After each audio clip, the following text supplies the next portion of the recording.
ముఖ్యంగా ఈ అల్లములో ఉండే యాంటీ ఇన్ఫ్లమేటరీ ప్రాపర్టీస్ కూడా చాలా బాగా జీర్ణకోశంలో హాని కలిగించే చెడ్డ సూక్ష్మజీవులు పెరగకుండా రక్షించడానికి కూడా అవి బాగా ఉపయోగపడతాయి. ఈ జింజరాల్ అనే కెమికల్స్ కూడా ఎట్లా ఉపయోగపడుతుందంటే గ్యాస్ట్రిక్ ఎంప్టీయింగ్ బాగా త్వరగా జరిగేటట్టు చేస్తుందట.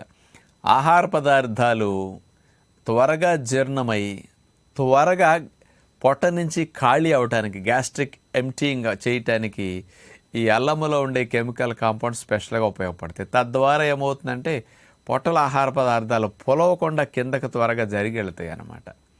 గ్యాస్ట్రిక్ ఎంప్టీయింగ్ స్పీడ్గా ఉండటం వల్ల పొట్ట బ్లోటింగ్ రావటం కానీ, భుక్తాయాసం కానీ, త్రేన్పులు కానీ, గ్యాసెస్ ఇట్లాంటివన్నీ బాగా తగ్గుతాయి అన్నమాట. ఈ ప్రాపర్టీస్ అల్లానికి ఉన్నాయి. అల్లంలో ఉండే ఇతర కెమికల్ కాంపౌండ్స్ డైజెస్టివ్ జ్యూసెస్ని, పొట్టలో ఆహారాన్ని అరిగించడానికి ఉత్పత్తి ఎంజైమ్స్ని బాగా ప్రేరేపించడానికి అద్భుతంగా ఉపయోగపడతాయి.